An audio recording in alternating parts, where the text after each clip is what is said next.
Disclaimer: the following video is a full analysis of the video game Silent Hill 2. As such, there are major plot spoilers contained within. Watch only if you have completed the game or do not care to have important plot points exposed and analyzed. The opinions expressed hereafter are mine and do not necessarily reflect those of Konami, Team Silent, or any other development team associated with the Silent Hill franchise. Enjoy!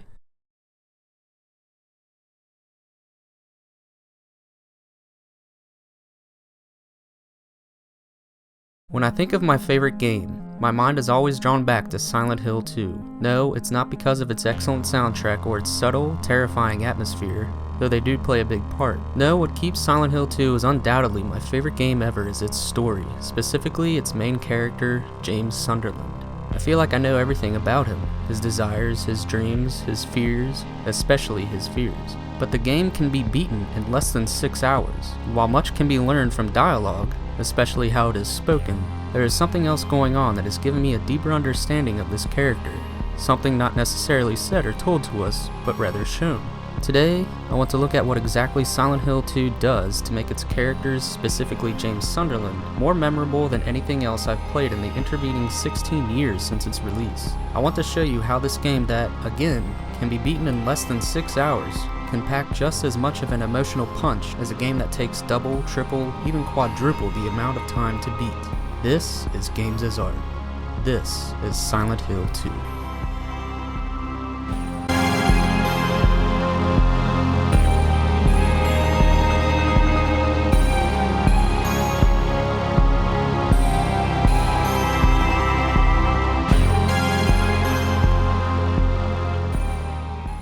Ernest Hemingway once said, "If a writer of prose knows enough of what he is writing about, he may omit things that he knows, and the reader, if the writer is writing truly enough, will have a feeling of those things as strongly as though the writer had stated them. The dignity of movement of an iceberg is due to only 1/8 of it being above water. A writer who omits things because he does not know them only makes hollow places in his writing." In Silent Hill 2, we take on the role of James Sunderland, a distraught man on a mission who had just received a letter from his wife, Mary, beckoning him to come to the town of Silent Hill. One problem though, Mary has been dead for 3 years.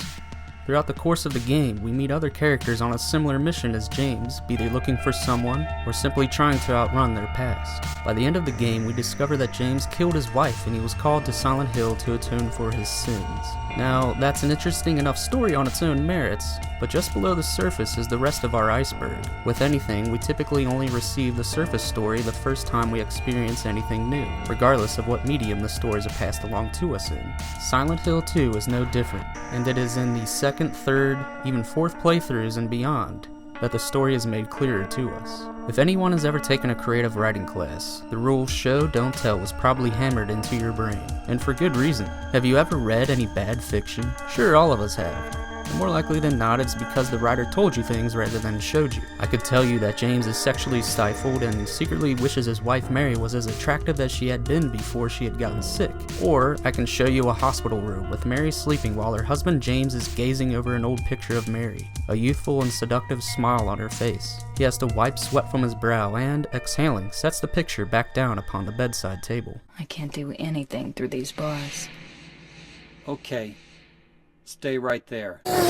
What is more memorable there? If I've written my example correctly, it should be the latter version with its use of imagery and verbs. It's a mission of things that I know about James. But Silent Hill 2 goes one step further. Instead of showing you James in that hospital bedroom next to his sick wife, gazing longingly at a younger and more attractive version of her, the game condenses even that bit of characterization into a symbol, in this case the form of one familiar looking woman, Moorea, a younger, sexier version of Mary. Like all of the best horror, Silent Hill 2 externalizes the emotions, primarily fear, of the protagonist. Instead of seeing or reading about what the character does in regard to what they fear, the fear becomes real, oftentimes externalized as the physical antagonist of the story. Think of The Shining. Stephen King wrote the book, in part, out of a very real fear of antagonism toward his own children. So he took those feelings and gave them voice and form in the shape of the ghosts at the Overlook Hotel.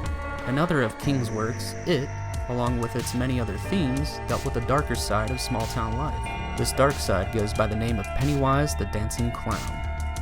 Likewise, in the Halloween franchise, Michael Myers himself represents the idea that evil can never be truly killed. Silent Hill 2 is a game full of symbols like this, symbols that only become clearer the more we replay the game. Let's look back at the opening segment. James has just arrived, but the tunnel leading into town is blocked off. So he parks his car and hoofs it through the woods that run along the lake, eventually reaching the graveyard and, subsequently, the town. But let's look at this segment closer. Do you notice how long it takes to get there? And for such a long segment, nothing is really going on. Were the developers simply being lazy, forcing the player to go down this long section of woods with nothing to break it up? Or is there some deeper meaning behind this? 森までは一度その町に着いたら引き返せないような距離を出すことによってその孤独感とか不安感とかその隔離された町に来てしまったっていう感じとかっていうのを出したかったんでゲーム的にはかなり危険で挑戦してみた部分ではあるんですけどわざとあれだけの距離を The narrator, not long after the previous clip, offers that this sequence, along with other visual cues the game provides, is like going into another dimension. This dimension? It is the inside of James's head. There are similar, if not as subtle, sequences like this one later on in the game. By the time the player reaches these holes that James unwittingly jumps into, it should be apparent, at least superficially, that what we are seeing should not be taken at face value. So if we are inside of James's head, what is it that he is thinking about? What is he afraid of? And how is this represented in the game? Psychological horror has to shake human's heart, deeply. Everybody is thinking and concerning about, sex and death every day. And if we want to scare or shake or touch the users or spectators, then we have to think about, sex and death deeply. The themes of sex and death are rampant in Silent Hill 2, and that is precisely because these are the driving motivations behind James's being called to Silent Hill. In subsequent playthroughs, the second half of the game becomes more and more revelatory, unlocking more secrets about James. At the Lakeview Hotel, there is a scene that unlocks that the player looks at a medical book on a desk. It is revealed here that Mary fell ill 3 years prior, and that her situation was terminal. Though we don't see it, Mary's physical appearance starts to decline, as well as Mary's temperament, and subsequently James and Mary's relationship. I brought you some flowers. Flowers? I don't want any damn flowers. During this period, it is implied that there is very little, if any, physical intimacy between the two. And over the course of 3 years, among other things, James becomes sexually frustrated. Keep in mind that the majority of this information comes perhaps during the final hour of the game, and the payoff this kind of structure warrants is that it forces the player to rethink a certain other character that had accompanied them throughout most of the game, Moorea. Moorea is perhaps the best part of Silent Hill 2, notwithstanding that it is she, and not Pyramid Head, who fulfills the role of final boss at the end of the game. Save for one specific scenario, of course. Her story is expanded upon in the bonus chapter Born from a Wish, so named because she is simply that, a wish fulfillment. The chapter opens up in the local strip club, Heaven's Night. This is an important point that should be considered when trying to understand Moorea. It is implied that she is a dancer at Heaven's Night, dancer possibly meaning stripper, in turn denoting a male fantasy, in this case James's. Anyway, that's just what you think. Another important point to consider is during the final confrontation with Moorea that leads up to the in-water ending. But I can be yours. I'll be here for you forever. And I'll never yell at you or make you feel bad. That's what you wanted. So Moorea represents two things in James's mind, that of sexual fulfillment and that of a happier, cheerful wife. Do I look like your girlfriend? The instruction booklet that accompanied the game even goes on to say this in Moorea's description.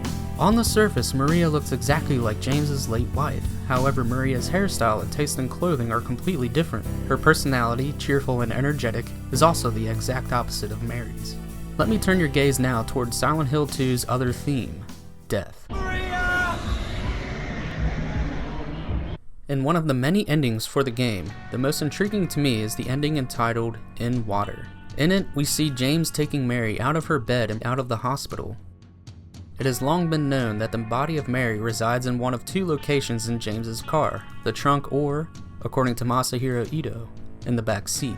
Taking this into account, I've always assumed that In Water shows the events leading up to the beginning of the game, and that after the boss fight with Moorea, James gets into his car with Mary in tow and drives them both into Toluca Lake. Now I understand the real reason I came to this town. I wonder, what was I afraid of? Without you, Mary, I've got nothing. Here James reveals his true reasons for coming to town, at least according to this version of the events. Without Mary, he has nothing. Once the player views this, myself included, another layer falls away and we see the game in yet a new light, and James's adventure takes on a new meaning. He is possibly here to kill himself. I guess I really don't care if it's dangerous or not. Throughout the game we come across a character called Eddie Dombrowski. Eddie is often seen with a pistol in his hand and a dead body somewhere nearby. These bodies are littered all throughout the game, but they all have something in common with each other, don't they? A clear glimpse of one of these bodies is in Woodside Apartments, after the player hears a horrific scream.